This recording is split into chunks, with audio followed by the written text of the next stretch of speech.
Welcome back to my channel Jyoti shorts पर। आज की इस वीडियो में आपके लिए लेकर आए हैं BPAS 180। इस वीडियो में हम आज पूरी क्लास में ये जो 10 यूनिट्स हैं इनको कवर कर लेंगे। 3 खंड है इसमें, ठीक है। और ये आपका जो एग्ज़ाम्स है इसमें ये 50 मार्क्स का होता है। इसमें आपको समय जो मिलता है वो 2 घंटे मिलता है। इसमें ऑल अबाउट क्या है, स्ट्रेस एंड टाइम मैनेजमेंट के बारे में है, ठीक है। नाम से ही पता चल रहा होगा।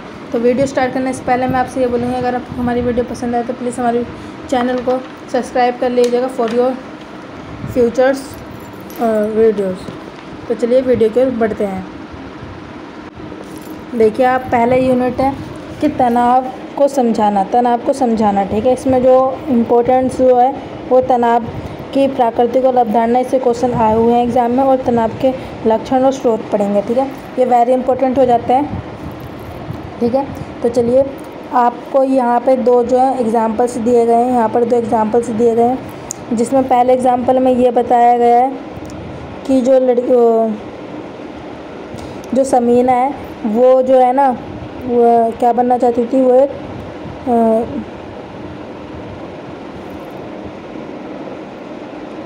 ऐसे बोल सकते हैं हम। समीना, देखिए, समीना एक डॉक्टर बनना चाहती थी, जबकि उसकी माता जी के बहुत बीमार हो जाने के कारण उसकी माता जी की मृत्यु हो जाती है, और उसके जो छोटे भाई बहन होते हैं उनको उसकी देख-रेख करनी पड़ती है, जिस कारण उसको, समीना को, अपनी पढ़ाई को छोड़ना पड़ता है, ठीक है। और उसका जो डॉक्टर बनने का सपना होता है वो अधूरा रह जाता है, और जो वो ना बीमार होने लग जाती है। उसको शारीरिक लक्षण कारण नहीं मिलते हैं। जब उनके डॉक्टर जो उसकी बीमारी का चेकअप करते हैं तो उसका शारीरिक लक्षण कोई भी नहीं मिलते हैं, ठीक है। पढ़ाई में उसकी रुचि ख़त्म हो जाती है और उसने परीक्षा भी नहीं दी होती है, ठीक है। पहले केस में समीना का दिखाया गया है कि वो डॉक्टर बनना चाहती थी, ठीक है। फिर दूसरे केस में क्या बताया गया है कि जो रवि है, रवि को पूरा भरोसा होता है, मतलब वो किसी संगठन में, कंपनी में काम कर रहा होता है, और उसको पूरा भरोसा होता है कि उसको जो है, यानी कि वो बोलते हैं ना, पद मिलेगा, वो जिस लेवल पर काम कर रहा है उससे आगे वाला लेवल का काम मिलेगा, पदोन्नत किया जाएगा। लेकिन उसको नहीं किया जाता है, जिस बात से उसको निराशा होती है, और उसकी जो काम करने में जो रुचि होती है वो कम हो जाती है, ठीक है। और उसका मानसिक रूप, मनोवैज्ञानिक रूप से उसका जो होता है वो परेशान होने लग जाता है। तो ये दोनों एग्जाम्पल्स बताए गए हैं, ये तनाव को लेकर ही बताए गए हैं कि पहले केस में जो है समीना किस प्रकार तनाव से रहती है, और दूसरे केस में रवि किस प्रकार से तनाव को फेस करता है, ठीक है। तो चलिए आगे बढ़ते हैं।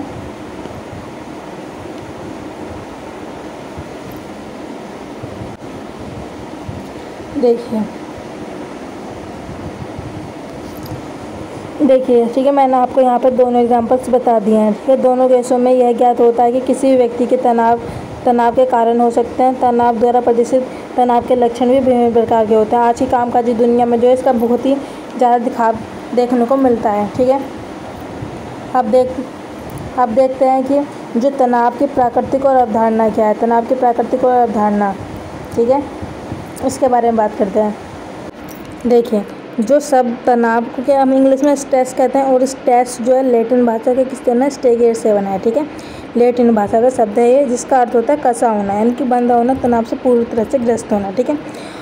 आज हर संदर्भ में यह सब सामान्य रूप से व्यवहार में लाया जाता है, ठीक है। चाहे वह विद्यालय, कार्यस्थल या दैनिक जीवन हो, चाहे फिर स्कूल, कॉलेज हो, या कोई कंपनी में जो व्यक्ति काम कर रहा है उसके लिए हो, या फिर अपने डेली लाइफ में। हम अक्सर ऐसे लोगों से मिलते हैं जो कहते हैं वे तनावग्रस्त हैं और अपने जीवन में तनाव का अनुभव कर रहे हैं, ठीक है। हम स्वयं भी कई बार तनाव का अनुभव करते हैं। तनाव जो होता है नमक और काली मिर्च की तरह होता है, ठीक है। और तनाव रहित जीवन प्रेरणा रहित होता है। तनाव कई बार हमें एक निश्चित दिशा में काम करने के लिए प्रेरित भी करता है। अतः तनाव हमेशा नकारात्मक नहीं होता है, ठीक है। हमेशा हम नहीं कह सकते कि तनाव जो है नेगेटिव होता है, ठीक है। इसके अनेक लाभ भी होते हैं, और अगर किसी व्यक्ति में तनाव चरम सीमा तक पहुंच जाता है तो उससे जूझना भी मुश्किल हो जाता है, ठीक है ना। उससे निपटना बहुत मुश्किल हो जाता है, जिससे व्यक्ति की सेहत पर उसका सीधा असर देखने को मिलता है, ठीक है। तो यहाँ पर ये ओवरऑल क्या करना चाहता है कि जो स्ट्रेस शब्द है वो किससे बना, स्टेगेट से बना, एक लैटिन भाषा का शब्द है, और इसका मतलब होता है कसा होना, यानी कि पूरी तरह से जो ग्रस्त हो जाता है तनाव के कारण, वो बताया गया है इसमें, ठीक है। इसका जो तनाव जो आजकल के दौर में देखने को मिलता है, ठीक है, चाहे फिर वो कहीं पर भी हो, स्कूल, कॉलेज, कार्यस्थल या अपनी डेली लाइफ में ही हो। तनाव अगर तनाव जो है, हम ये नहीं कह सकते कि तनाव नेगेटिव ही होता है, तनाव पॉजिटिव भी होते हैं, ठीक है। और तनाव जो होता है ये प्रेरणा रहित भी होता है, और ये तनाव एक जो होता है प्रेरणा रहित भी होता है, और ये कई बार जो है व्यक्ति को एक निश्चित दिशा की ओर लेके जाता है, ठीक है ना।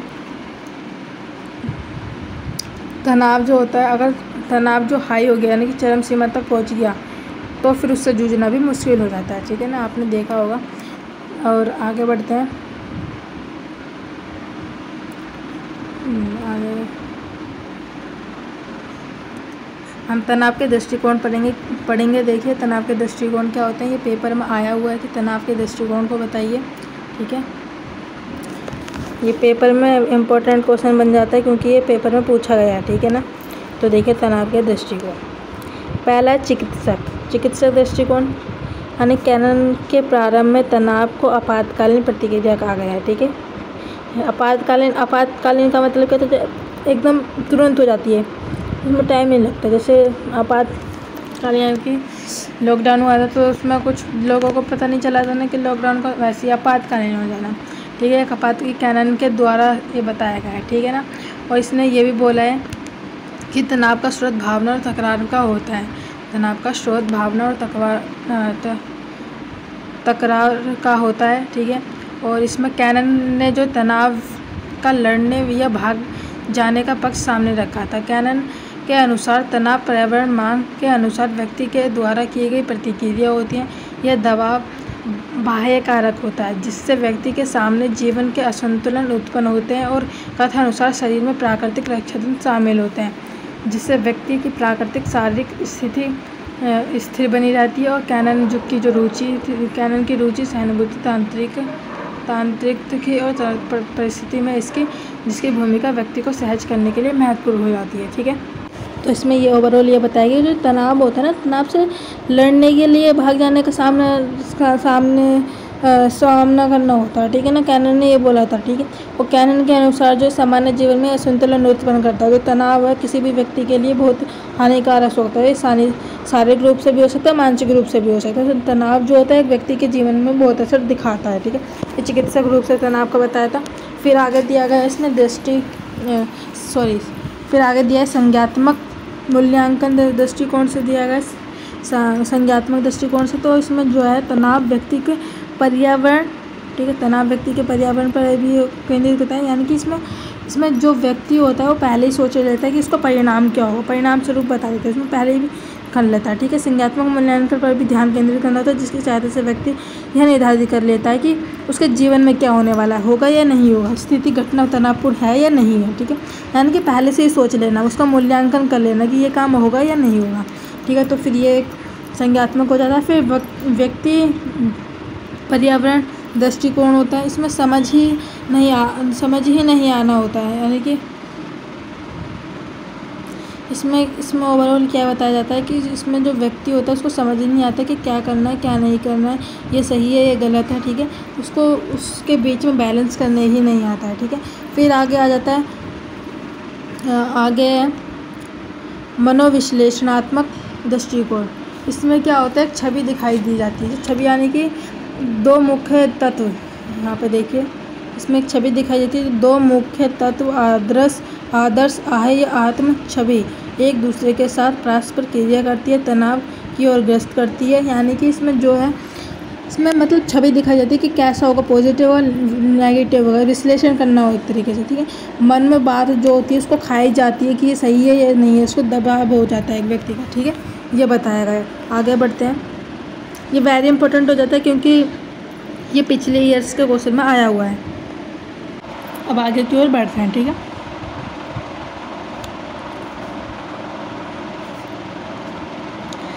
यहाँ पर आपको देखिए तनाव के दृष्टिकोण, तनाव के प्रकार दिखाई दे रहे हैं कि तनाव कितने टाइप्स के होते हैं। इससे भी रिलेटेड क्वेश्चन आया गया आपके पेपर में, ठीक है। देखिए तनाव के प्रकार, तनाव के विभिन्न प्रकारों में वर्गीकृत किया गया है, ठीक है। इसके बहुत प्रकार होते हैं लेकिन यहाँ पर जो है 3 टाइप देते हैं कि 3 कौन कौन से इंपॉर्टेंट है। पर 3 टाइप अगर आपसे तनाव के प्रकार तो आप ये 3 ही लिखिएगा। पहले थोड़ा तनाव के बारे में लिखिए, फिर उसके प्रकार के बारे में लिखिए, तो आपका 10 नंबर में हो जाएगा कवर, ठीक है। तनाव को 3 भागों में बांटा गया है, यू स्ट्रेस, न्यू स्ट्रेस और डिस्ट्रेस। ठीक है, 3 भागों में बांटा गया है। यू स्ट्रेस क्या होता है? ये एक अच्छा तनाव होता है। ठीक है, एक पॉजिटिव तनाव होता है जिसे यू स्ट्रेस कहते हैं। यू स्ट्रेस अच्छे तनाव की तरह परिभाषित किया जाता है। ये अच्छा तनाव होता है। ठीक है, जिसकी उत्पत्ति वांछनीय तनाव जैसे कि विवाह या नौकरी के प्रति सकारात्मक प्रतिक्रिया के कारण होती है। यानी कि क्या होता है? पॉजिटिव होता है। ठीक है, इसमें पॉजिटिव भी होता है जिसमें आप अपने फ्यूचर के बारे में सोचते हो। ठीक है, यानी कि आपकी नौकरी लगेगी नहीं लगेगी इसके बारे में, ये एक अच्छा तनाव होता है। ठीक है, आपका विवाह कैसे होगा, कहाँ होगा, आपके विवाह के बारे में टेंशन, पैसे के क्या चीज़ लगेगी, तो एक अच्छे तनाव के रूप में उभर कर आता है। इसे क्या बोलते हैं? यू स्ट्रेस बोलते हैं, यू स्ट्रेस। ठीक है, फिर आता है न्यू स्ट्रेस। न्यू स्ट्रेस क्या होता है? तनाव यदि सहायक ना हो और नुकसान भी ना करे तो इसे न्यू स्ट्रेस कहते हैं। यानी कि ये हेल्पफुल भी ना हो तो और ना नुकसान करे व्यक्ति को, तो इसे कोई प्रॉब्लम ना, तो इसे क्या बोलते हैं? न्यू स्ट्रेस बोलते हैं। यानी कि ज़्यादा हावी ना होना किसी पे। ठीक है, ज़्यादा हावी ना हो पर। ठीक है, ऐसा। फिर आता है डिस्ट्रेस। डिस्ट्रेस क्या होता है?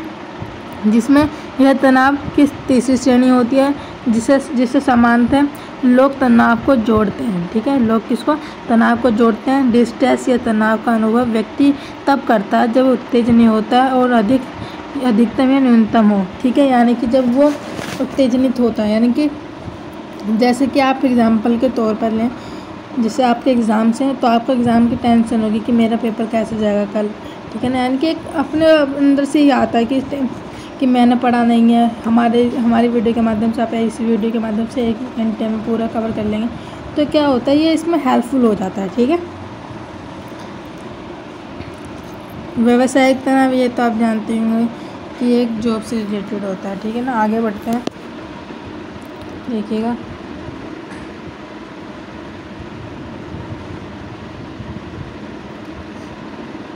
ये जो डायग्राम दिख रहा है ना, ये आपके एग्ज़ाम के लिए वेरी इंपॉर्टेंट हो सकता है डायग्राम। ठीक है, इस डायग्राम के माध्यम से जो है ना, आप जिसे तनाव के विभिन्न कारक पूछे तो अगर आप ये पॉइंट्स याद कर लेते हैं, ये आपकी हेल्पफुल करेंगे। ठीक है, तो ये आपके लिए वेरी इंपॉर्टेंट बन जाता है यहाँ पर आपके एग्ज़ाम्स के लिए। ठीक है, चलिए आगे बढ़ते हैं।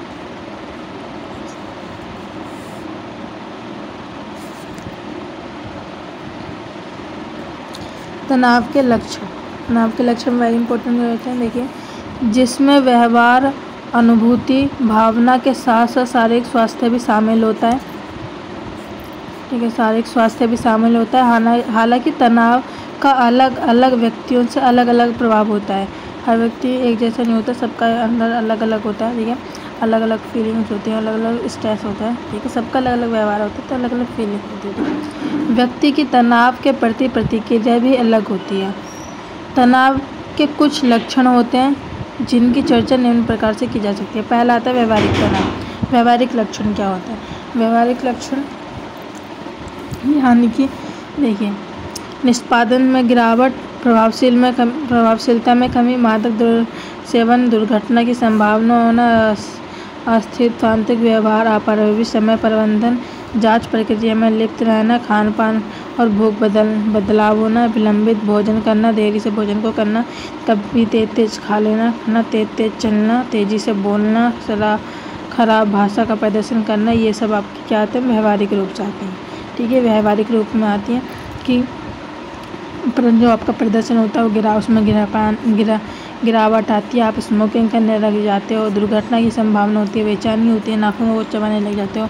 ठीक है, रिवाज जांचने लग जाते हो ना, खाना तेज़ी से खाने लग जाते हो। ठीक है, और आपके खाना पान भूख में भी बदलाव हो जाता है। ठीक है, तेज़ बोलना, कोई भी कार्य करना तेज़ी से करना। ठीक है, ये सब आपके व्यवहारिक रूप में आते हैं।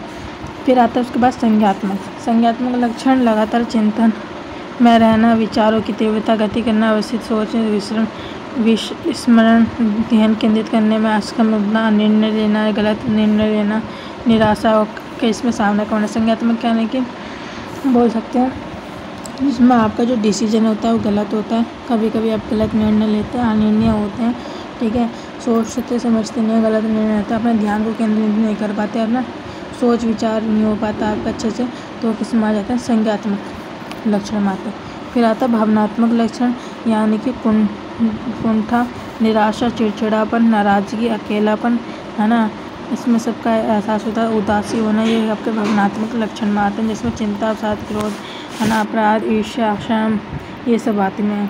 ठीक है, फिर उसके बाद आता है शारीरिक लक्षण। शारीरिक लक्षण में आपका क्या आता है, जैसे कि ऊर्जा की कमी होना, आपसे की शिकायत होना, सिर दर्द, माइग्रेन, दिल का दर्द, दिल का तेज से दर्द करना, ठीक है, मांसपेशी में खिंचाव होना, ये सब आपके शारीरिक लक्षण में आते हैं। ज़्यादा पसीना, हाथ पैर की मांसपेशी में तनाव आना, सांस लेने में दिक्कत होना, सिर दर्द होना, खट्टे ढिकारे आना, ठीक है, पैर और हाथों का सुन्न पड़ जाना, मुँह सूखना, ठीक है, होठों का सूखना, ये सब आपके शारीरिक लक्षण में आते हैं। यहाँ पे देखिए आपको टेबल दिखाई गई है। ये टेबल आपके लिए वेरी इंपॉर्टेंट जाती है, इससे क्वेश्चन आएगा तो आप इससे लिख सकते हैं। ठीक है, तनाव के लक्षण ये आप यहाँ पर इसकी जो है टेबल होता है, ये आपको, तो इसमें ये आप टेबल याद करेंगे तो आपके वेरी हेल्पफुल हो जाएगी पेपर में। ठीक है, यही जो मैंने यहाँ, एक सेकेंड देखिए, जो मैंने आपको ये पॉइंट्स एक्सप्लेन करे ना, इन्हीं को यहाँ पर एक्सप्लेन किया गया है पॉइंट्स में। तो आपने जैसे तनाव के लक्षण से संबंधित क्वेश्चन आता है तो आपने क्या करना है, पहले थोड़ा सा तनाव के बारे में लिखना है, फिर उसके लक्षण ये वाले इन पॉइंट के बारे में लिखना है। और अगर वो 10 नंबर का है तो उसमें तो आपने 3 से 4, 3 या 3.5 पेज में दिए दीजिएगा, तो उसमें आप ये टेबल का भी यूज़ कर सकते हैं। ठीक है, अब आगे बढ़ते हैं।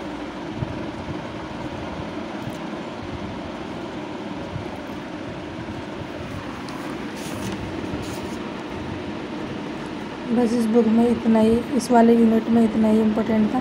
अब यूनिट सेकंड की ओर बढ़ते हैं। ठीक है, देखिए यहाँ पे आता है यूनिट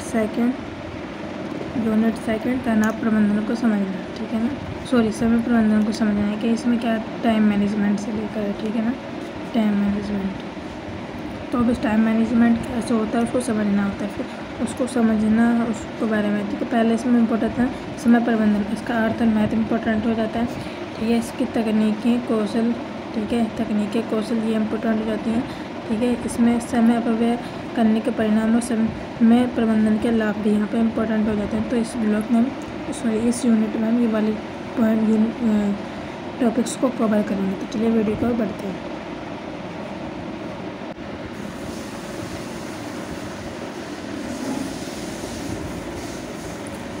देखिए, समय प्रबंधन का अर्थ और महत्व। ठीक है, समय प्रबंधन समय के सर्वोत्तम संभावित उपयोग में योगदान देता है। यह एक अवधारणा है जो समय के प्रभावी प्रबंधन से संबंधित है। ठीक है ना, इसका अर्थ उपलब्ध समय को विशेष रूप से काम में उपयोग और प्रभावी तरीके से उपयोग करने का अभ्यास है। यानी कि इसमें यह है, अगर आप कोई भी काम करते हो, अगर उसे अपने टाइम के हिसाब से करेंगे, टाइम के अकॉर्डिंग करेंगे, टाइम टेबल के हिसाब से करेंगे, तो उस समय टाइम पे पूरा हो जाएगा और आपको फ्यूचर के लिए कभी भी परेशानी की दिक्कत नहीं होगी। इसमें एक एग्जांपल भी दिया गया है, देखिए यहाँ पर है, ये रहा कंप्यूटर। जैसे इसने बोला है, रोमन के अनुसार, कथा अनुसार, आप समय प्रबंधन अपने कंप्यूटर पर ऑपरेटिंग सॉफ्टवेयर की तरह है।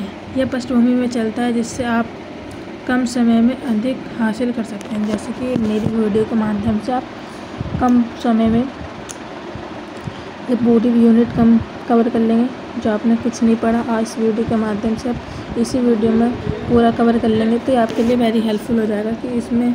ठीक है, तो ये बताया समय प्रबंधन, टाइम मैनेजमेंट के हिसाब से। ठीक है,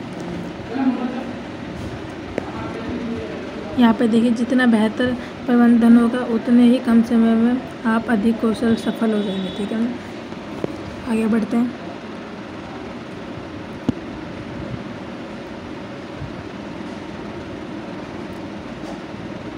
ये देखिए यहाँ पे पॉइंट्स बता रखे हैं, समय प्रबंधन के प्रभावी योजना जो बता रखे हैं। योजना यानी कि प्लानिंग करना। ठीक है, प्लानिंग, ठीक है, इसमें प्लानिंग हो गया। इस प्लानिंग के माध्यम से अगर कोई भी टाइम मैनेजमेंट बनाना है, आपको किसी भी चीज़ को स्टार्ट करने से पहले आप किसी भी चीज़ की योजना बनाते होंगे, उस योजना के हिसाब से। यानी कि ठीक है, एक व्यक्ति के लिए अपने आने वाले दिन से पहले की योजना बनाना और लक्ष्यों को प्राप्त करने के लिए टू डू लिस्ट करने वाले कार्य की सूची तैयार करना आवश्यक होता है। टू डू लिस्ट यानी कि एक तरह से बोला टाइम टेबल, यानी कि मुझे अपने आने वाले कल के लिए जो लिस्ट याद करनी होती है वो एक तरीके से, ठीक है ना। फिर वो बताएगा टू डू लिस्ट। ठीक है, आगे बढ़ते हैं। कार्य के महत्व के आधार पर प्राथमिकता देना, यानी कि जो काम पहले इम्पोर्टेंट है पहले उसको करना, फिर जो बाद में इम्पोर्टेंट है उसको बाद में करना, ठीक है। कार्य के उसके हिसाब से इसको प्राथमिकता देना। फिर टीम के सदस्य की जिम्मेदारी को प्राथमिकता देना, यानी कि अगर आपकी कोई टीम है और आपने कोई काम करना है, एक सेकेंड उसको इरेज कर देते हैं पहले। जैसे आपकी कोई टीम है और उसमें आपने काम करना है, तो आप जो है अपने थोड़ा स्ट्रेस कम करने के लिए, अपना काम थोड़ा कम करने के लिए अपने टीम मेंबर्स में वो काम जो है डिवाइड कर देंगे, ठीक है। अगर आप वो डिवाइड करेंगे काम, तो जिससे क्या होगा, वो काम जल्दी समय टाइम से पूरा हो जाएगा, ठीक है। उस टीम में अन्य सदस्यों को भी भागीदारी बनाते होंगे, तो काम आपका टाइम पर ही कंप्लीट हो जाएगा, ठीक है। फिर आता है, या आप जो है ना ये टाइम मैनेजमेंट के इसमें ही डालेंगे, ठीक है। ये हाँ, अर्थ तो मैंने आपको बताया कि टाइम मैनेजमेंट, इसका महत्व अगर आपसे पूछता है कि समय प्रबंधन का महत्व क्या होता है, तो आपने यही पॉइंट्स डालना है उसमें भी, ठीक है। एक सेकेंड, ठीक है। उसके बाद आता है सफलता प्राप्त करने के लिए लक्ष्य निर्धारित करना। कोई भी चीज़ अपने ज़िंदगी में पाने के लिए हम पहले क्या करते हैं, हमारा लक्ष्य सेट होना चाहिए कि हमें क्या करना है। अगर मुझे मान लीजिए पुलिस ऑफिसर बनना है, तो मेरा पहला लक्ष्य होगा कि मुझे अपने उसको पाने के लिए मुझे क्या क्या करना पड़ेगा, किस प्रोसेस से गुजरना पड़ेगा, ठीक है, वो होता है। फिर आता है लक्ष्यों को प्राप्त करने के लिए समय सीमा निर्धारित करना, ठीक है। यानी कि काम का अगर हम आवंटित का मतलब क्या होता है, सॉरी बोला नहीं, यहाँ पर आगे वही इसमें आ जाएगा। लक्ष्यों को प्राप्त करने के लिए समय सीमा निर्धारित करना, टाइम मैनेजमेंट लेकर चलना, अपने फ्यूचर के प्लानिंग के लिए टू डू लिस्ट बनाना, उसके उपयोग के हिसाब से लक्ष्यों को प्राप्त करना, ठीक है। आगे बढ़ते हैं।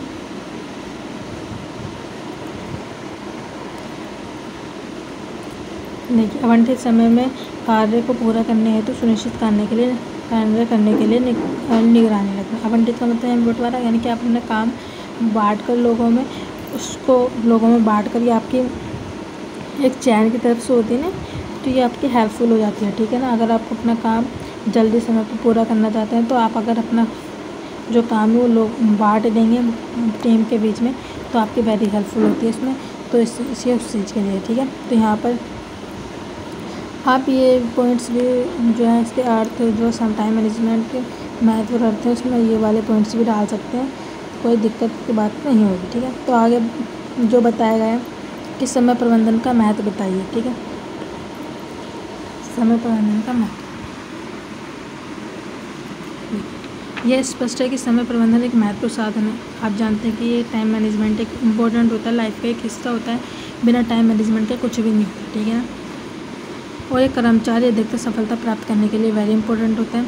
समय प्रबंधन का पालन करके व्यक्ति या कर्मचारी अपने जीवन के लक्ष्य को प्राप्त कर सकता है। इसमें व्यक्ति का योगदान होता है। इसके महत्व को बताया गया है, तो आप यहाँ पर देखिए टू डू लिस्ट बना के अपना कर सकते हैं, है ना। एक व्यक्ति कर्मचारी खुद को अपडेट कर सकता है और दैनिक कार्य में कुछ खाली समय में अपना संगठन को, वेबसाइट को, सोशल मीडिया नेटवर्किंग को बेहतर और सहकर्मी दोस्तों की बात के लिए प्रयोग में कर सकता है, ठीक है। फिर संगठन के रूप से हो सकता है, समय पर अनुशासन से किया जाए तो वो भी टाइम पूरा होगा। यह ध्यान देने योग्य बात है कि प्रभावी समय प्रबंधन एक व्यक्ति की सफलता और शीघ्रता खोजने के लिए अगर कोई भी व्यक्ति अपने जीवन में कुछ लक्ष्य प्राप्त करना चाहता है, तो उसमें टाइम मैनेजमेंट वेरी इंपॉर्टेंट होता है, उसके लिए हो सकता है, ठीक है। ये तो पूरा इसके महत्व के इम्पोर्टेंट के लिए बताया गया, ठीक है। अब आगे बढ़ते हैं। देखिए, समय अपव्यय का मतलब होता है कि वेस्ट हो। अपव्यय लिखा है, समय अपव्यय यानी कि अपव्यय का मतलब होता है वेस्ट, ठीक है, वेस्ट। तो क्या बोला है इसमें, जो टाइम को जो बर्बाद करते हैं उसके परिणाम और समय प्रबंधन के लाभ। इसमें टाइम मैनेजमेंट के लाभ पूछे गए हैं, और टाइम मैनेजमेंट नहीं करते जो लोग, उनके क्या परिणाम होते हैं वो बताया गया है इसमें, ठीक है। तो देखिए, पहला बताया, जब उत्पादक से सामान्य मानकों से कम हो, सामान्य मानकों से कम हो, जब किसी समय विशेष में होने वाले जो लाभ का उनका अनुभव ना हो, ठीक है ना। आपने जो सोचा वो आपका पूर्ण ना हो, ठीक है, टाइम पे ना हो वो कार्य, तो इसमें जो होता है वो बताया है। फिर आता है समय का अपव्यय करने के परिणाम। क्या परिणाम होता है अगर आप समय का वेस्ट करते हैं? आपके लक्ष्य प्राप्त करने में देरी होती है, परिवार के साथ आपके जो बातचीत होती है वो उसमें दिक्कत आने लग जाती है, ठीक है, अपर्याप्त व्यावसायिक रूप से ये लाभकारी नहीं होता, ठीक है, वह अपने जो समय सीमा से चूक जाता है और उत्पादकता और प्रतिष्ठा को प्रभावित हो जाता है, ठीक है, आकुशल कार्य प्रभाव होता है उसका, ठीक है। तो इसके उम्मीद है कि आपको समझ में आ रहा होगा, ये आप बड़ी आसानी से लिख लेंगे। आगे बढ़ते हैं।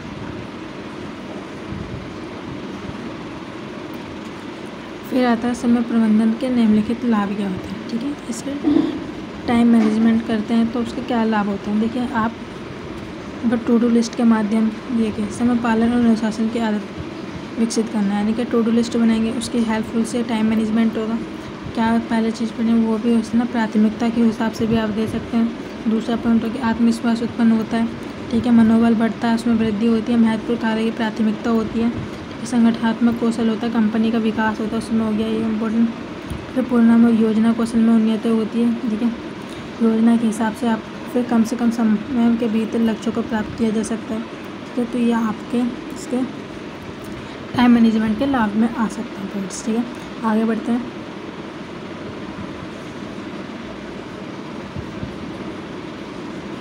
ये देखिए यहाँ पर टाइम मैनेजमेंट के तकनीक देखें। पहले स्मार्ट लक्ष्य बनाना, प्रभावी योजनाएं बनाना, ठीक है, और फिर यथार्थवादी को प्राप्त करने योग्य लक्ष्य बनाना, प्राथमिकता देना, टू डू लिस्ट बनाना, 80-20 का सिद्धांत होना, कुशलता स्वतंत्र होना, ठीक है, प्रयोजन बनाना, सुव्यवस्थित प्रणाली बनाना, समय लेख परीक्षण बनाना, ये भी तकनीकें हैं इसके, ठीक है।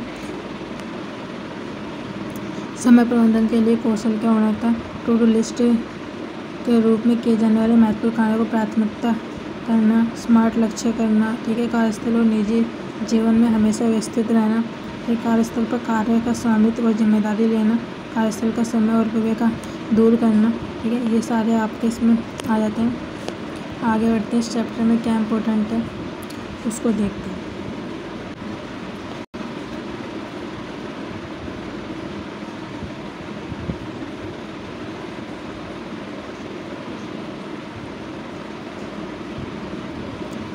ये और ले लेते हैं कि समय प्रबंधन कार्यस्थल पर कर्मचारी के लिए सुझाव, यानी कि टाइम मैनेजमेंट जो कर्मचारी होते हैं अपने कार्यस्थल पर टाइम मैनेजमेंट कैसे करते हैं उसके जो इसमें समय के मूल्य और लक्ष्यों की प्रकृति को समझें, ठीक है, निर्धारित समय सीमा के भीतर लक्ष्यों को प्राप्त करने की कोशिश करें। प्रत्येक संगठन का निष्ठावान कर्मचारी की आवश्यकता होती है, ठीक है, सुव्यवस्थित सफलता की कुंजी बनाए, ठीक है, बैठकों के लिए हमेशा एक नोटपैड और पेन को संभाल कर रखना चाहिए, जो और एक आयोजक का उपयोग करना चाहिए, नियोजन बनाना चाहिए, योजनाएं होंगी तभी तो उसमें आप समझ पाएंगे, ठीक है। आगे बढ़ते हैं। इसमें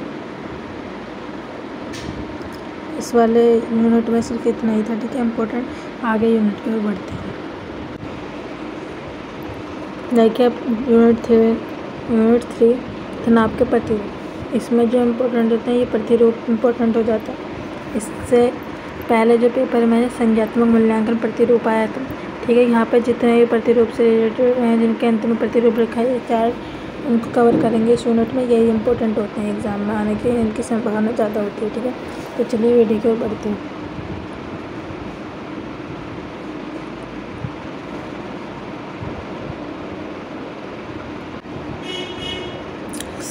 किसी का कारणवश रिकॉर्ड नहीं हो पाया, सॉरी, मैंने पूरा समझाते। संघर्ष या पलायन क्या होता है?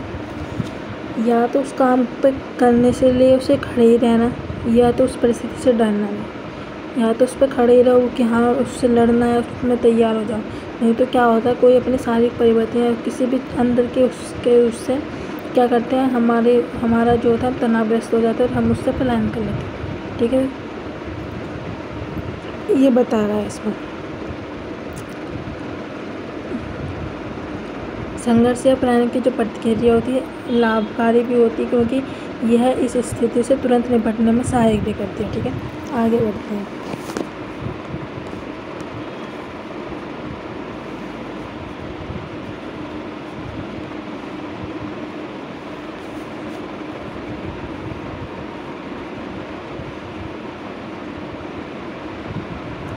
पर ये देखें इम्पोर्टेंट है संख्यात्मक मूल्यांकन प्रतिरूप। ठीक है, इसमें क्या बताया गया है, जो तनाव व्यक्ति और पर्यावरण के बीच में पारस्परिक क्रिया का परिणाम होता है, बल्कि उन्हें संख्यात्मक मूल्यांकन पर भी ध्यान केंद्रित करता है, जो एक व्यक्ति द्वारा किया जाता है। यह एक जब निर्धारित किया जाता है तो स्थिति और घटना का तनावपूर्ण हो या ना उस पर निर्धारित होता है। यानी कि पहले से ही अनुभूति हो जाती है कि हम मान लीजिए आप कोई काम कर रहे हैं, उसकी पहले से ही आपको अनुभूति हो जाती है कि ये काम होगा या नहीं होगा। ठीक है ना, तो यानी कि जिस काम को भी पहले से अनुभूति हो जाती है, आकलन कर लेते हैं कि वो टाइम पर होगा या नहीं होगा। ठीक है, वो एक तरीके से बोल सकते हैं। किसी को देखकर तनाव आना, ये भी इसमें आ जाता है, इम्पोर्टेंट हो जाता है।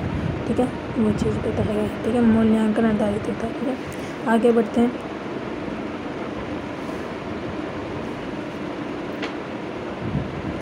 व्यक्ति पर्यावरण उपयुक्त प्रतिरूप। ठीक है, इसमें क्या होता है, इस प्रतिक्रिया का मुख्य उदाहरण यह है कि व्यक्ति आवश्यकता और क्षमता के अंदर मौजूद है और तनाव तब उत्पन्न होता है जब व्यक्ति से की गई मांगे और उसके पास मौजूद संसाधन बेमालूम हैं, या एक कर्मचारी जो अपने संगठन महत्वपूर्ण परिस्थितियों में से एक के लिए अच्छी तरह से तैयार है, वह इसे एक अवसर के रूप में नहीं बल्कि एक धमकी के रूप में देखेगा। ठीक है, यानी कि तो ये व्यक्ति पर्यावरण उपयुक्त में क्या होता है, जब किसी को कोई अपॉर्चुनिटी मिल जाती है। ठीक है, तनाव का जब उत्पन्न होता है जब एक व्यक्ति से की गई जो मांगे होती हैं। ठीक है, अगर कोई कंपनी में कोई व्यक्ति काम करता है और कंपनी उससे कुछ चाहती है कि उसको कंपनी के गोल्स को पूरा करना है, ठीक है, उसमें हेल्पफुल करना होता है, तो उसमें भी इम्पोर्टेंट होना होता है। तो उसको एक धमकी के रूप में वो स्वीकारता है कि हाँ उसने करना ही है। ठीक है, उसके ऊपर इसका भी ये दवा हो जाता है कि हाँ मुझको ये करना है। ठीक है, तो उसमें आ जाता है। आगे बढ़ते हैं।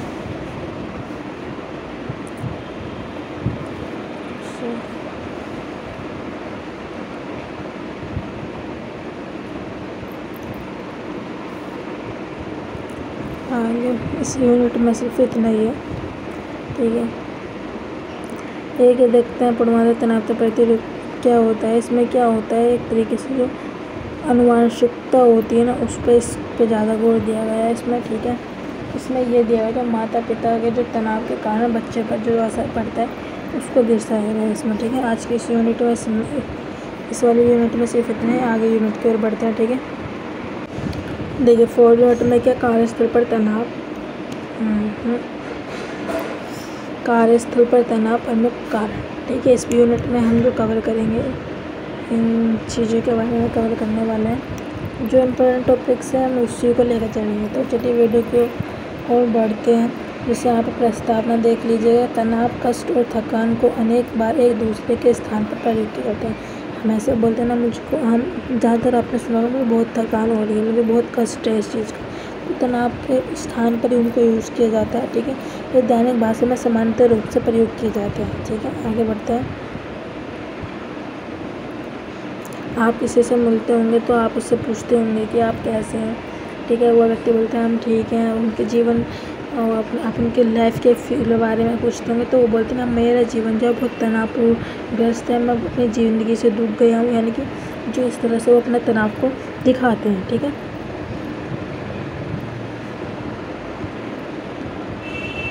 तनाव के प्रतिरूप यहाँ पर दिखाए गए कि तनाव के प्रतिरूप, ठीक है, उनके बारे में पढ़ना, तनाव को समझना अनिवार्य है। इसके लिए विभिन्न प्रतिरूपों की सहायता होती है। ठीक है, यहाँ पे देखिए पहला जो है संसाधन का संरक्षण प्रतिरूप।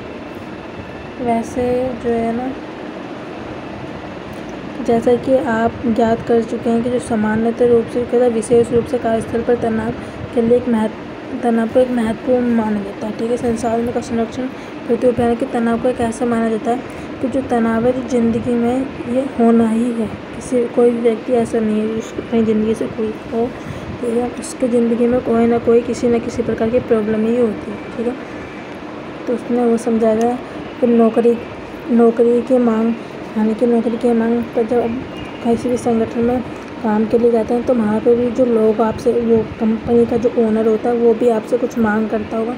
जो अपने रखता हो तो उनके भी उसका भी आपको डिप्रेशन होता होगा, चुनौती और बाधाएं भी आपको सामना करनी पड़ती होंगी। तो वो सब चीज़ें इसमें दिखाया है। ठीक है, आगे बढ़ते हैं।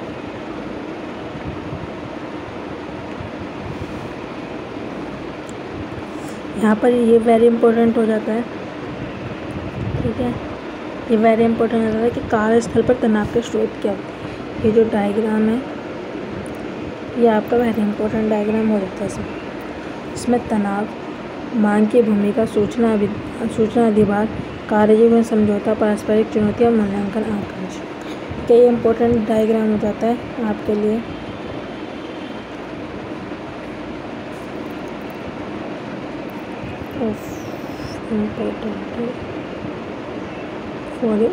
ठीक है, इम्पोर्टेंट डायग्राम होता है ये।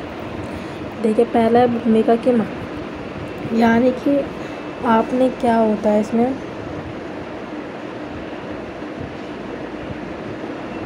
आप इसमें क्या होता है कि मान लीजिए आप किसी पोस्ट पर हैं, आप कहीं किसी कंपनी या संगठन में आप कहीं काम करते हैं, आप वहाँ पर किसी भी पोस्ट पर हैं और जो कंपनी जो है संगठन जो है आपसे कुछ चीज़ की मांग करती है, जो वो चाहती है कि जो कंपनी के जो लक्ष्य है आपने उनको पूरा करना है, और है ना, वो चीज़ तो मांगती है, लेकिन वो आपको इस स्थिति में डाल देती है कि जो आप जो है अपने इस पोस्ट से, आप वो पोस्ट पे तो है पर आप उसके आगे की पोस्ट पे पाना चाहते हैं। ठीक है, और जो आपसे उम्मीद की जाती है आप उस पर खड़े नहीं उतर पाते, आप वो काम नहीं करते जो आपसे अपेक्षा की जाती है। ठीक है, इसमें वो बताया गया है, भूमिका की मांग की जाती है। फिर आता है सूचना अधिभार। सूचना अधिभार में क्या होता है, काम के बारे में आपको जानकारी नहीं होती ज़्यादा। अगर आप फ्रेशर होते हैं तो आपने कोई जानकारी होती है कि इस कार्य को कैसे करना। यदि आप कोई कंपनी में, यदि आप किसी मोबाइल की कंपनी में वर्क करते हैं तो पहले आपको अगर उसके बारे में नॉलेज नहीं होगी तो आप उसमें कुछ नहीं कर सकते। ठीक है, तो सूचना अधिभार भी एक इम्पोर्टेंट रोल हो जाता है। ठीक है ना,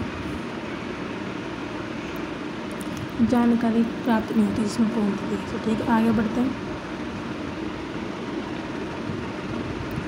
फिर आता है कार्य जीवन समझौता। कार्य जीवन समझौता में यानी कि आप अपनी पर्सनल लाइफ भी लेकर चलते हैं, प्लस आप अपनी ऑफिस लाइफ भी लेकर चलते हैं। ठीक है, ऑफिस लाइफ भी और पर्सनल लाइफ दोनों को साथ साथ कैसे मैनेज करते हैं, आप उसमें बैलेंस नहीं कर पाते ना, तो वो चीज़ समझाया गया। इसमें बैलेंस नहीं हो पाता आपका इसमें बातचीत की, जिसके कारण आप तनावग्रस्त हो जाते हैं, अपने परिवार के संबंध भी खराब होने लग जाते हैं। ठीक है ना, फिर आता है पारस्परिक चुनौतियाँ। इसमें क्या होता है, नौकरी से निकालने या निकाल देने के कारण जो होता है आपके जो मन होता है वो बेकार हो जाता है, आप किसी भी काम में मन नहीं लगता। ठीक है ना, वो चीज़ होती है इसमें। हाँ, तो कंपनी का ओनर आपको उस कंपनी से निकालते हैं, आप खुद रिजाइन कर लेते हैं किसी तनावग्रस्त के कारण, तो उसमें ये दिखाया है। ठीक है, मूल्यांकन आकांक्षा में क्या होता है, जब लोग दूसरे के द्वारा मूल्यांकन निर्णय किए जाने के बारे में चिंतित होते हैं। ठीक है, तो आगे बढ़ते हैं वीडियो में।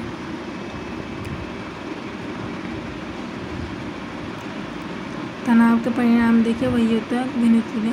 ठीक है, तो आप इन्हें कर लेंगे बढ़िया से। शारीरिक परिणाम क्या होता है, मानसिक परिणाम, मनोवैज्ञानिक रूप से परिणाम क्या होते हैं, तो ये आप, मेरे को उम्मीद है कि आप लिख लेंगे। व्यवहारिक रूप परिणाम क्या होते हैं, तो मैंने अपने पीछे भी पढ़ाए थे। ठीक है, और जो टेबल सी थी वो इस टेबल में ही इम्पोर्टेंट हो जाती है। ठीक है, कोई टेंशन की बात नहीं है, अगर आप चाहते हैं तो मैं एक बारी और।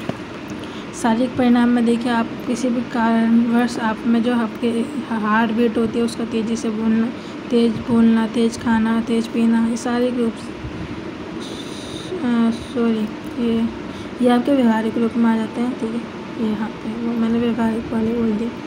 पेट का अल्सर, ठीक है, शराब पीना, तम्बाकू पीना, स्मोकिंग करना, किसी भी है ना घटना का घटित होना जिसके कारण रोग और बीमारी अधिक हो जाती हैं। ठीक है, तो ये शारीरिक परिणाम में आता है। ठीक है ना,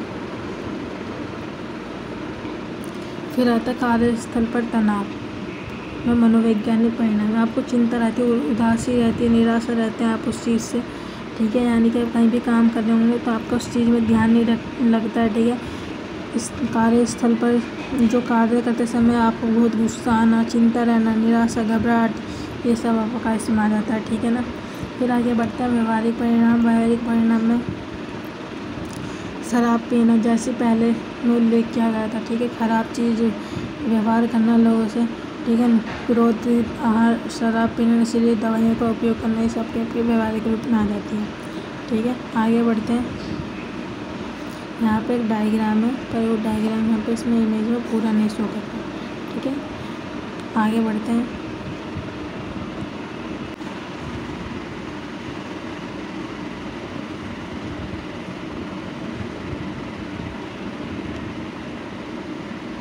इस यूनिट में बस इतना ही, आगे यूनिट में बढ़ते हैं। इस वीडियो में सिर्फ 1, 2, 3 और 4 इन्हीं यूनिट्स को कवर किया है। यही आपके इम्पोर्टेंट हो जाते हैं, ये 2, 3, 4 यूनिट्स, जो आप इसकी सहायता से पूरा पेपर बड़ी आराम से लिख लेंगे। तो आज के वीडियो में सिर्फ इतना ही। अगर आपको हमारी वीडियो पसंद आई हो तो प्लीज़ हमारी वीडियो को लाइक कीजिएगा, ठीक है। सब्सक्राइब कीजिएगा चैनल को, और प्लीज़ बेल आइकन को प्रेस कर लीजिएगा फॉर योर नोटिफिकेशन। फ्यूचर के वीडियोस के लिए भी आपके वेरी इंपॉर्टेंट हो जाती है। अगर आपको इससे रिलेटेड नोट्स भी चाहिए तो आप मुझे उसके लिए कमेंट्स कर सकते हैं, मैं आपके लिए नोट्स की भी एक वीडियो बना दूँगी, ठीक है। धन्यवाद फॉर